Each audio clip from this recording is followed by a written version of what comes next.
नमस्कार, आप देख रहे हैं 4 पीएम और मैं हूं आपके साथ सिमरन। दोस्तों, देश में इस समय एनसीईआरटी की एक नई किताब को लेकर बड़ा घमासान मचा है। सुप्रीम कोर्ट ने इस मामले में खुद संज्ञान लिया और बहुत कड़ा रुख अपनाया है। मुख्य न्यायाधीश सूर्यकांत ने कहा कि न्यायपालिका की गरिमा को कम करने की ये सोची समझी साजिश है, जिसके बाद कोर्ट ने किताब की आगे की छपाई, बिक्री और डिजिटल प्रसार पर पूरी तरह से रोक लगा दी है। साथ ही शिक्षा मंत्रालय के स्कूल शिक्षा विभाग के सचिव और एनसीईआरटी के निदेशक को नोटिस जारी किया है कि उन पर अदालत की अवमानना का केस क्यों ना चलाया जाए। सीजीआई ने साफ कहा है कि सरकार के प्रमुख सामने आए और जवाबदेही तय करें। आपको यहां बता दें कि भारत के सर्वोच्च न्यायालय ने गुरुवार को राष्ट्रीय शैक्षिक अनुसंधान और प्रशिक्षण परिषद द्वारा जारी कक्षा 8 की नई सामाजिक विज्ञान पाठ्यपुस्तक पे पूर्ण और व्यापक प्रतिबंध लगा दिया। पुस्तक में न्यायपालिका की भूमिका पे चर्चा करते हुए न्यायपालिका में भ्रष्टाचार शीर्षक वाले खंड को शामिल करने को अदालत ने सोची समझी गहरी जड़ें वाली साजिश और संस्थागत गरिमा को ठेस पहुंचाने का गणना किया गया कदम बताया जा रहा है। मुख्य न्यायाधीश सूर्यकांत की अध्यक्षता वाली 3 जजों की पीठ ने इसे गोली चला के न्यायपालिका के खून बहाने वाला काम बताते हुए कहा कि युवा छात्रों के प्रभावशाली मन पे ये स्थायी गलतफहमी पैदा कर सकता है। पीठ ने पुस्तक के आगे प्रकाशन, पुनर्मुद्रण या डिजिटल प्रसार पे पूर्ण प्रतिबंध लगाते हुए सभी भौतिक प्रतियों की तत्काल जब्ती और सीलिंग का आदेश दिया है। एनसीईआरटी निदेशक और जहां पुस्तक पहुंची है उन सभी स्कूलों के प्रिंसिपलों को व्यक्तिगत रूप से जिम्मेदार ठहराया गया। सभी राज्यों के शिक्षा विभाग के प्रमुख सचिवों को 2 सप्ताह में अनुपालन रिपोर्ट दाखिल करने का निर्देश दिया गया। साथ ही स्कूल शिक्षा विभाग के सचिव और एनसीईआरटी निदेशक डॉक्टर दिनेश प्रसाद सखलानी को अवमानना अधिनियम के तहत नोटिस जारी करके पूछा गया कि उनके खिलाफ या जिम्मेदार व्यक्तियों के खिलाफ कार्रवाई क्यों ना की जाए। जानकारी के मुताबिक ये घमासान उस समय शुरू हुआ जब 24 फरवरी को एनसीईआरटी ने exploring society India and beyond भाग 2 नाम की नई पाठ्यपुस्तक जारी की। पुस्तक के अध्याय 4 the role of the judiciary in our society में न्यायिक प्रणाली की चुनौतियों पे एक उपखंड शामिल किया गया, जिसमें स्पष्ट रूप से न्यायपालिका के विभिन्न स्तरों पे भ्रष्टाचार को सूचीबद्ध किया गया। रिपोर्ट के अनुसार खंड में लिखा था कि न्यायपालिका प्रणाली को भ्रष्टाचार, भारी बैकलॉग, न्यायाधीशों की कमी, जटिल कानूनी प्रक्रियाएं और खराब बुनियादी ढांचे जैसी चुनौतियों का सामना करना पड़ रहा है। इसमें सीपीजीआर एएमएस के माध्यम से 2017 से 2021 के बीच 1600 से अधिक शिकायतें प्राप्त होने का जिक्र था। साथ ही कहा गया कि गंभीर आरोपों में संसद द्वारा महाभियोग की प्रक्रिया अपनाई जा सकती है, लेकिन लोग न्यायपालिका के विभिन्न स्तरों पर भ्रष्टाचार का अनुभव करते हैं। आप सबके भरोसे से हमने हमेशा मजबूत और सच्ची पत्रकारिता की है। चैनल को आप सबने सब्सक्राइब तो कर ही रखा है, हमारे चैनल को ज्वाइन भी कीजिए।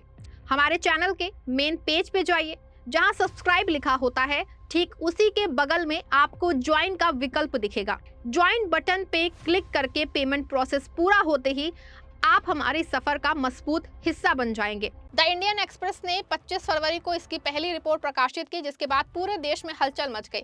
एनसीईआरटी ने उसी दिन पुस्तक की बिक्री रोक दी और बुधवार को अनजाने में हुई त्रुटि बताते हुए खेद व्यक्त किया। परिषद ने कहा कि ये अनुचित सामग्री अनजाने में घुस गई है और इसे फिर से लिखा जाएगा, लेकिन सुप्रीम कोर्ट ने इसे पर्याप्त नहीं माना। बुधवार को वरिष्ठ अधिवक्ता कपिल सिब्बल और एएम सिंघवी ने मामले को अदालत के संज्ञान में लाया। सीजीआई सूर्यकांत ने तुरंत स्वतः संज्ञान लिया और मामले को गुरुवार को सुनवाई के लिए सूचीबद्ध किया। गुरुवार की सुनवाई में पीठ ने कड़ी टिप्पणी की। मुख्य न्यायाधीश ने कहा कि ये गहरी जड़ें वाली अच्छी तरह से आयोजित साजिश लगती है। न्यायपालिका के प्रमुख के रूप में मेरा कर्तव्य है कि जिम्मेदार व्यक्ति कौन है ये पता लगाऊंगा। अगर एक से अधिक हैं तो प्रमुखों के सिर गिरने चाहिए, जवाबदेही तय होनी चाहिए। जब तक मैं स्पष्ट नहीं हो जाता, मैं उन कार्यवाही को बंद नहीं करने जा रहा हूं। उन्होंने और कहा जोर देके कि पुस्तक न केवल छात्रों तक सीमित नहीं बल्कि शिक्षकों, अभिभावकों और पूरे समाज तक पहुंचेगी। इस नाजुक उम्र में पक्षपातपूर्ण कथा से युवा छात्रों को अवगत कराना मौलिक रूप से अनुचित है, जो स्थायी गलतफहमियां पैदा कर सकता है। पीठ ने पुस्तक की सामग्री की आलोचना करते हुए कहा कि इसमें न्यायपालिका के शानदार इतिहास को एक कलम के झटके से मिटा दिया गया। पुस्तक पूरे अध्याय को न्यायपालिका की भूमिका पर समर्पित करती है, लेकिन लोकतांत्रिक ढांचे के संरक्षण में सुप्रीम कोर्ट, उच्च न्यायालयों और जिला न्यायालयों द्वारा किए गए महत्वपूर्ण योगदान को पूरी तरह नजरअंदाज कर देती है। इसमें संवैधानिक नैतिकता और बुनियादी संरचना सिद्धांत को बनाए रखने में न्यायपालिका की भूमिका का कोई जिक्र नहीं है। पीठ ने कहा कि ये चुप्पी विशेष रूप से गंभीर है क्योंकि अदालत ने अतीत में उच्च रैंकिंग अधिकारियों की भ्रष्ट आचरण की निंदा की है। सॉलिसिटर जनरल तुषार मेहता ने सुनवाई की शुरुआत में बिना शर्त माफी मांगी और उन्होंने कहा कि शुरुआत में हम बिना शर्त और अयोग्य माफी मांगते हैं। स्कूल शिक्षा सचिव जहां मौजूद हैं, लेकिन सीजीआई ने टिप्पणी की है कि एनसीईआरटी के बयान में माफी का एक शब्द भी नहीं है और निदेशक ने सामग्री का बचाव करने की कोशिश की। मेहता ने आगे कहा कि अध्याय तैयार करने वाले 2 व्यक्तियों को कभी भी मंत्रालय की किसी गतिविधि में नहीं जोड़ा जाएगा। पीठ ने इसे बहुत हल्की कार्रवाई करार दिया और कहा कि उन्होंने गोलियां चलाई हैं, न्यायपालिका आज खून बह रहा है। वरिष्ठ अधिवक्ता कपिल सिब्बल ने कहा कि ये अनजाने में नहीं हो सकता, जबकि जो है SCBA के अध्यक्ष विकास सिंह ने इसे जानबूझ के बताया। पीठ ने स्पष्ट किया है कि उनका इरादा आलोचना को दबाना नहीं है। राष्ट्रीय पाठ्यक्रम की शैक्षणिक अखंडता की रक्षा के लिए न्यायिक का हस्तक्षेप जरूरी हो गया है। हम वैध आलोचना को नहीं रोकना चाहते। मतभेद और आलोचना लोकतंत्र की जान है, लेकिन इस मामले में चेतनात्मक और पक्षपातपूर्ण तरीका अपनाया गया जो युवाओं के मन में न्यायपालिका की पवित्रता को नष्ट कर सकता है। आपको बता दें कि अपने आदेश में पीठ ने कहा कि पुस्तक की सामग्री लापरवाह, गैर जिम्मेदाराना, अवमाननापूर्ण और प्रेरित है। प्रथम दृष्टया जांच से लगता है कि ये संस्थागत प्राधिकरण को कमजोर करने और न्यायपालिका की गरिमा को कम करने के लिए सोची समझी चाल है। अगर इसे अनियंत्रित छोड़ दिया गया तो बड़े पैमाने पर जनता और युवाओं के प्रभावशाली दिमाग में न्यायिक कार्यालय की पवित्रता खत्म हो जाएगी। पीठ ने मीडिया का शुक्रिया अदा किया कि उन्होंने इस मुद्दे को उजागर किया। वहीं एनसीईआरटी की ओर से जारी बयान में कहा गया था कि ये अनजाने में हुई त्रुटि थी और पुस्तक की वितरण रोक दी गई है, लेकिन अदालत ने इसे अपर्याप्त माना और कहा कि निदेशक का लिखित जवाब बचाव का प्रयास था। अब एनसीईआरटी को पुस्तक तैयार करने वाली राष्ट्रीय पाठ्यक्रम और शिक्षण सामग्री समिति के सदस्यों की पूरी सूची और अध्याय लिखने वाली टीम के नाम जमा करने होंगे। ये विवाद केवल एक पुस्तक तक सीमित नहीं है, बल्कि शिक्षा व्यवस्था, संवैधानिक संरक्षा और संस्थागत सम्मान के बड़े सवाल को उठाता है। भारत में न्यायपालिका लोकतंत्र का स्तंभ मानी जाती है। केशवानंद भारतीय मामले से लेकर मौलिक अधिकारों की रक्षा तक अदालत ने बार बार संविधान की रक्षा की है, लेकिन लंबित मामलों की संख्या वाकई चुनौती है। फिर भी इसे कक्षा 8 के छात्रों के सामने एक तरफा तरीके से पेश करना बिना न्यायपालिका की उपलब्धियों और सुधारों का जिक्र किए अदालत को नागवार गुजरा। विशेषज्ञों का मानना है कि पाठ्यक्रम में संस्थाओं की भूमिकाओं को संतुलित तरीके से पढ़ाया जाना चाहिए। एनसीईआरटी की किताबें पहले भी विवादों में रही, लेकिन इस बार मामला सीधे न्यायपालिका की गरिमा से जुड़ा है, इसीलिए अदालत का हस्तक्षेप स्वाभाविक था। बता दें कि सरकार की ओर से सॉलिसिटर जनरल ने माफी मांगी और आश्वासन दिया कि दोषी व्यक्ति आगे किसी काम से नहीं जुड़ेंगे, लेकिन पीठ ने साफ कहा है कि ये पर्याप्त नहीं। कल जिस तरह के संदेश मुझे मिले और आज बस माफी मांग ली जाए। बता दें कि सीजीआई ने कहा कि अब अगली सुनवाई होली की छुट्टियों के बाद होगी, तब तक सभी प्रांतियां जब्त होनी चाहिए और डिजिटल संस्करण हटाए जाने चाहिए। किसी भी प्रयास को अदालत की अवहेलना माना जाएगा। बता दें कि ये घटना शिक्षा नीति और पाठ्यक्रम निर्माण की जवाबदेही पे भी सवाल उठाती है।